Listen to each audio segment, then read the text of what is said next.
作為我一個香港人嘅，我有個心願就係話希望能夠同一啲香港嘅製作人員、香港嘅 artist、香港嘅藝人、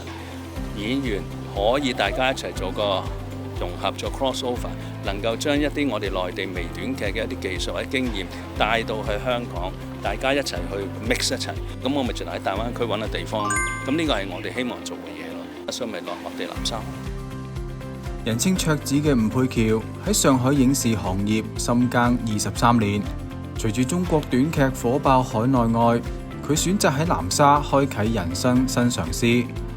第一部樹屏短劇投資8萬人民幣，全程喺南沙取景。天后宮啦，石澳呢度我哋都有4個場景嘅，仲有學校啦、有廳會啦、網球場、南沙花園酒店啦，10幾個景嘅。做一個影視作品嚟講呢，最緊要就係場景同埋演員。咁佢一演員就有啦，我嘅香港嘅一啲嘅演員，而場地嚟南沙，其實真係一個有金有古嘅地方。我同導演第一次嚟嘅時候呢，睇到嗰啲船呢、遊艇呢，我哋係諗一個愛情喜劇。咁但係後尾諗下，再睇呢，又睇埋天后宮啦，睇埋好多地方，我哋就話即係浪費咗啲景呢，不如搞穿越劇啦。今年9月，南沙區文化產業高質量發展大會頒布促進微短劇產業發展嘅優惠政策，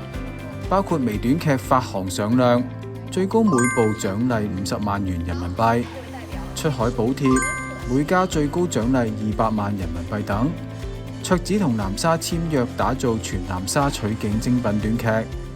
佢嘅第一部劇將會面向港澳及海外市場發行，用香港創意助力南沙風景出海、文化出海。